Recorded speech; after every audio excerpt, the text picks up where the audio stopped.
Hello and welcome to Blue Collar Wealth Club. I am your host, Jerry Garcia. I'm your other host, Sheena Garcia. Today we're going to talk about avoiding the cash flow death spiral. So you're like, what in the world is that? So basically it's where you get in a cash flow crunch and you say to yourself, oh gosh, I need money today. And so then you go out and you get money today, and usually quick money is bad money. And so then you do that, and then the next week, well, now you owe that plus all the other stuff because you already spent the money you got. And so then you just do it again and again and again. And the next thing you know, you are paying $30,000 a week to merchant cash advance companies, and you can't pay your bills, and you're behind on all your vendors, and you go out of business. We can't say enough on this show how much we don't like MCAs. Yeah, they're really predatory, and I think they should be illegal, but they're not. So if you're having cash flow issues or you're seeing badness come at you, you really need to think about why.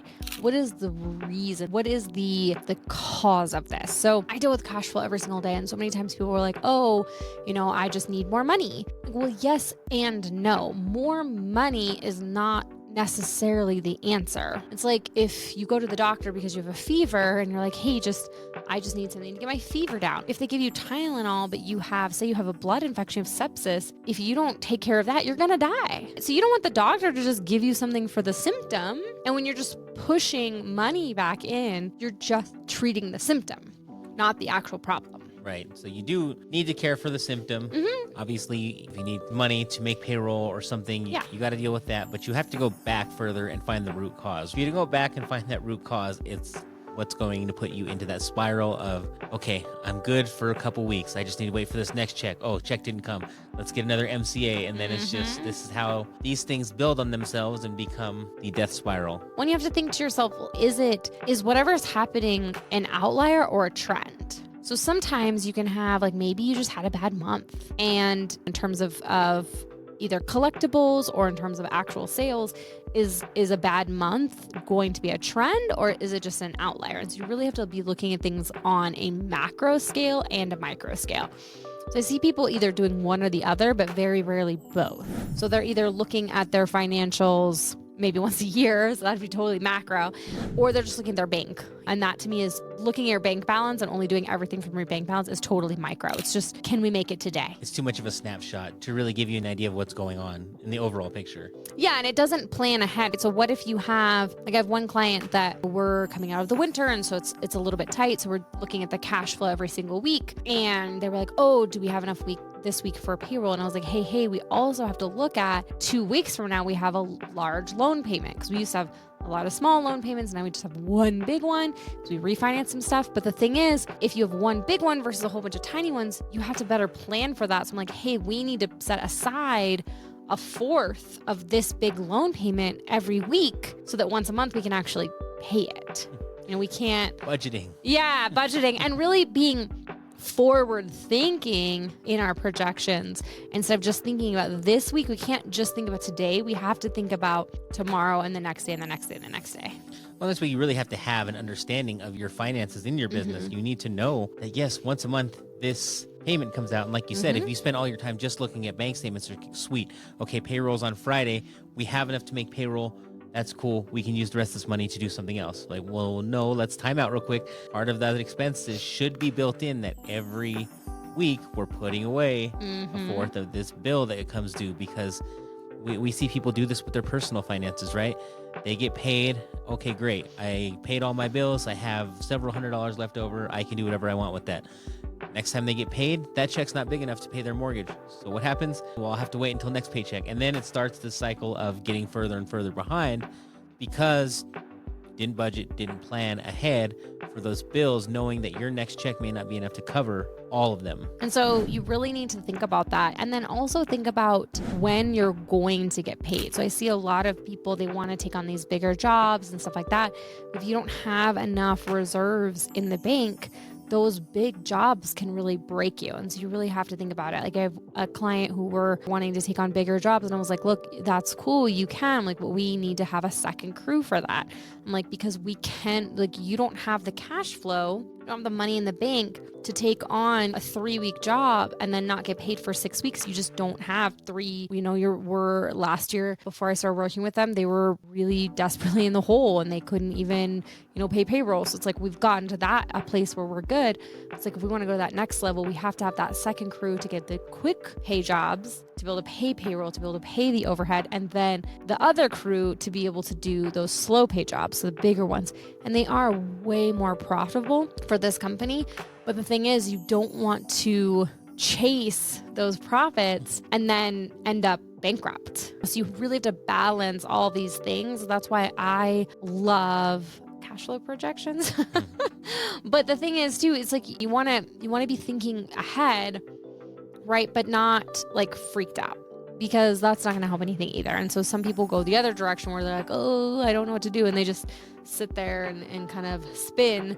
And that's not helpful either. Well, there has to be a balance, right? We've talked recently about having a set of reserves set aside for your company to make sure you can continue to make, these payments, but also so you can start taking on those bigger, more profitable jobs, because you have to have the funds to survive in the interim and to pay the upfront costs for whatever materials or labor before you, a lot of times you're collecting that first payment or first half up front and then the last half after completion. But there's a big gap there and you have to be able to fill that. These cash flow projections can help you plan for all of that at the same time. Like you said, you have to be able to do both. You have to have the ones that pay the bills and you have to have the others to grow and scale. Planning for all of this and really understanding your finances, or at least having somebody within your company that understands the finances to make sure you're not missing anything and you're not just, I think that's, people get excited. Oh, we're finally there. We're finally turning a profit. We're finally we've got money left over. Let's go buy this thing, or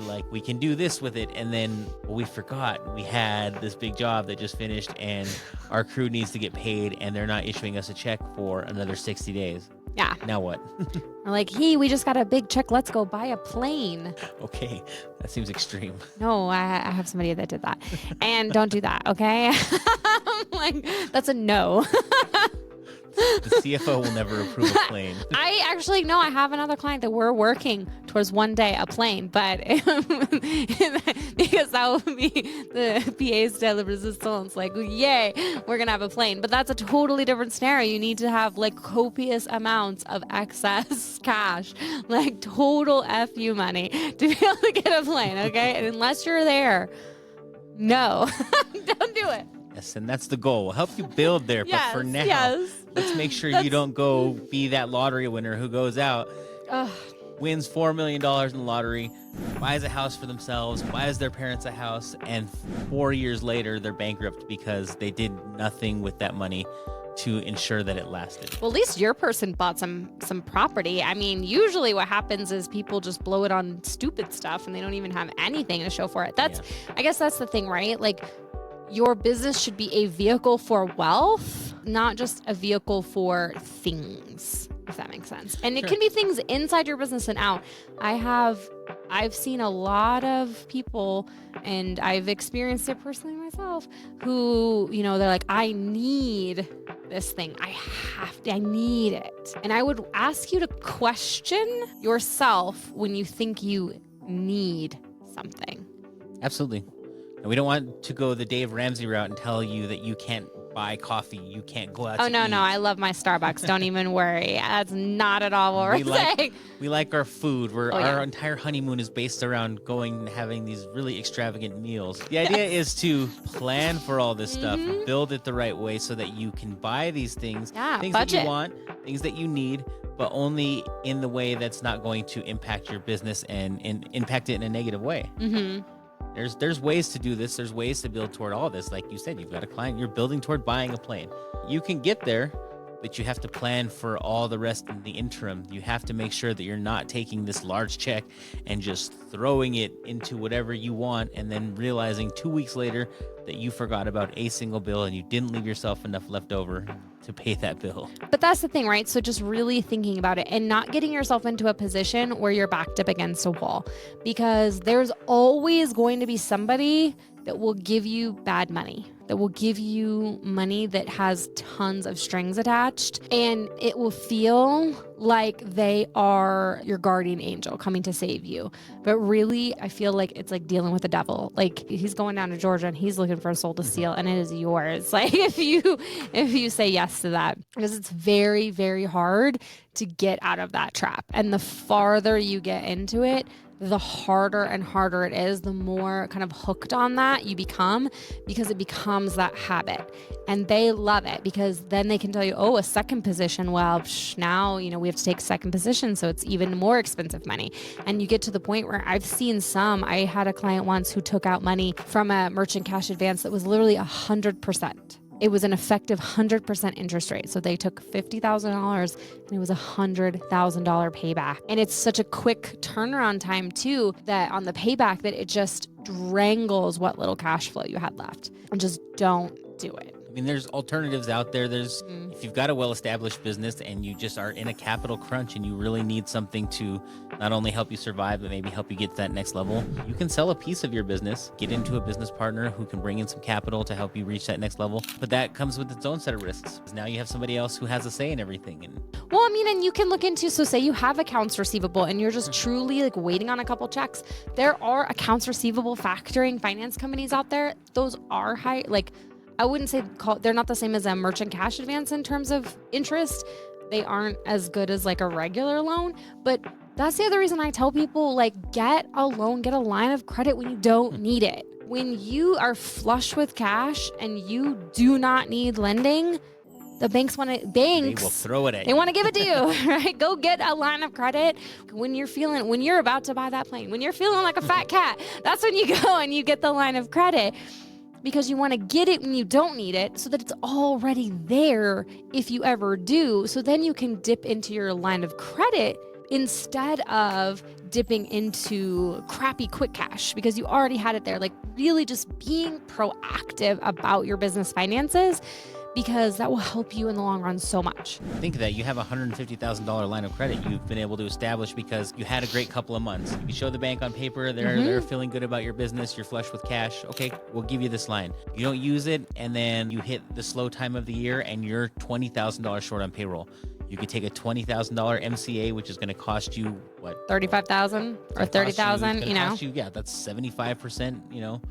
In interest, or you can then take that $20K from your line of credit that may have 8% interest rate and you have longer to pay it off. And so that can provide you the relief you need temporarily until you're back in a position to then just pay that back off and get back to even. So there's a lot of options out there. Some people are really down on our thoughts on the line of credit. So there's differing opinions for sure. But I think the way that we plan, I always say to have that money put aside, first of all, in the business before you do something like a line of credit. But also, you don't want to hold on to too much money in the business either. Because at the end of the year, if you have too much money left over, the IRS is going to come for their cut. Yeah. And that's the nice thing too. Say you have a $250,000 line of credit available, that's basically in a way reserves. I mean, it's not directly, yes, I understand. It's not directly cash reserves, but it is available cash for you to use in your business if you need it that is not profits. So therefore it is not taxable. So, these are ways to have I call them layers of poo funds. I don't say poo, but you know what I mean? Because you want to have that, right? Because you don't know. I can't predict the future. And I use COVID as a great example of this. When COVID happened, I was in my construction company, and my best friend had a construction company too, and she lived in California and I live in Colorado. And the way that went down for her versus me was extremely different, night and day different. She could not work. Her and her husband in their business, they could not work for almost 8 months. Thanks. They were not allowed. Thank you, California. And I didn't know that was going to happen. So all this stuff, things were changing every single day. And I literally was running my numbers every single day. Okay, if we can get to this day, then we can get this project done, and then we can get this money in. And, then we'll have this much of a runway. If we keep our employees, we'll have this much of a runway. If we don't, what are all these different, and I was running because we didn't know what was going to happen. We ended up not getting shut down. We were considered essential. I don't know how concrete paving is essential, but whatever. Government decided that, not me. And don't yell. But the point is, you couldn't plan for that. Right. No one woke up on March 1st and was like, I think we're going to have a pandemic this month. I think everything's going to be shut down by the end of the month. No one. And anybody who says they did is lying. No one. Right?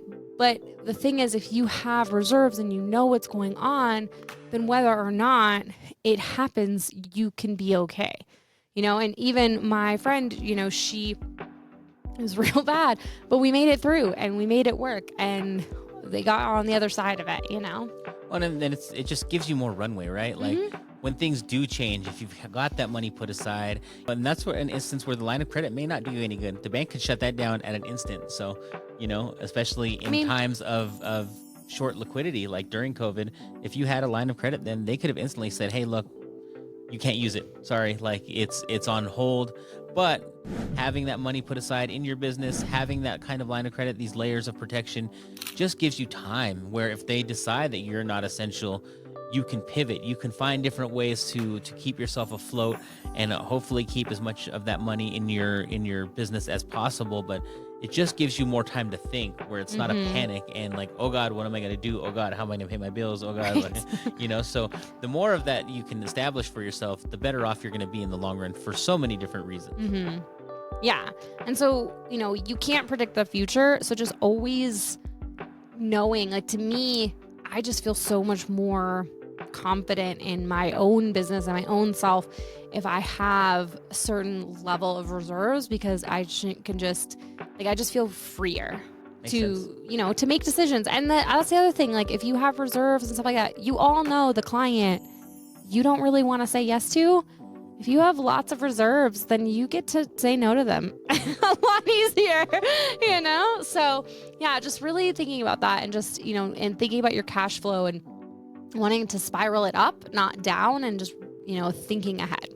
Absolutely. So yeah, plan for the future, do whatever you can to avoid, these types of financing options that really put you in the hole and just establish this pattern of relying on them more and more, because that's ultimately, when we're talking about this cash flow death spiral, that's what we're talking about is becoming reliant on things that are not there to benefit you. They're there to benefit somebody else. Yeah, that's your, what octopus? Blue ring? the blue ring octopus. That's the blue ring octopus of the financial world. It looks so pretty. Ooh, it's so pretty. Exactly. It will kill you. Deadly. Yes.